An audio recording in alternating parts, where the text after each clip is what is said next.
Binuksan ng Commission on Election ang kanilang warehouse sa Cabuyao, Laguna kung saan nakatago ang mga PCOS machines.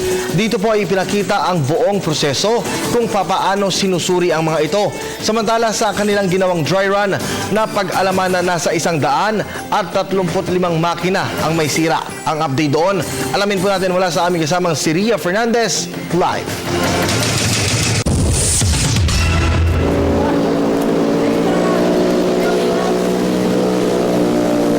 Magandang hapon. Binuksan nga nitong umaga ng COMELEC ang kanilang 8,600 square meters na warehouse dito sa Cabuyao, Laguna.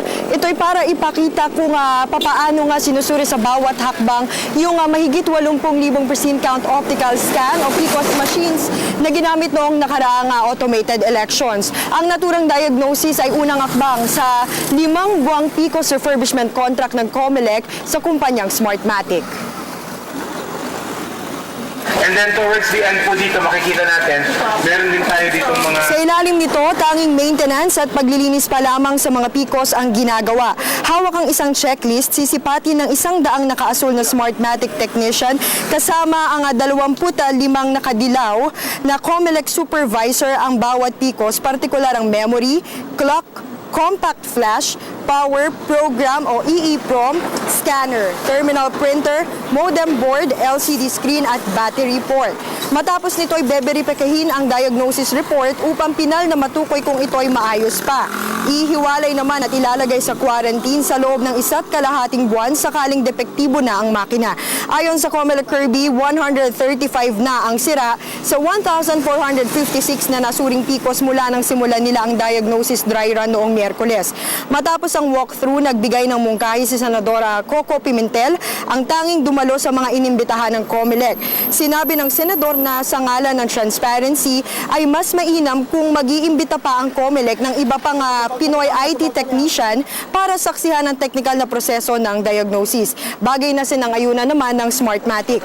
Nais ding malaman ng senador ang timeline sa naturang diagnosis gayong malapit na ang halalan.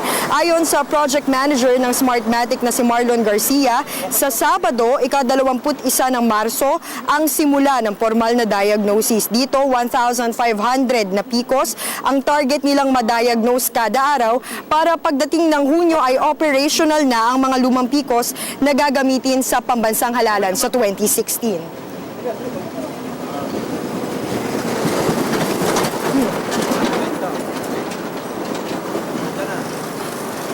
Samantala, Kirby, bilang parte nga ng warranty sa kontrata ay sinabi ni Acting COMELEC Chair Commissioner Robert Lim na maaari nilang bawasan yung ibabayad sa Smartmatic sakaling incompetent yung mga technician na sumusuri nga dito sa PCOS machines.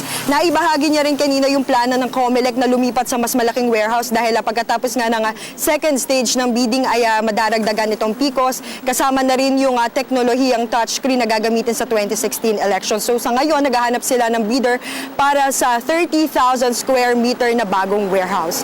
Yan ang pinakamainit na balita mula rito sa Cabuyao, Laguna. Kasama sina Jeff Tuazon at June Basit. Ako si Ria Fernandez para sa Telebisyon ng Bayan. Kirby. Maraming salamat sa iyo, Ria.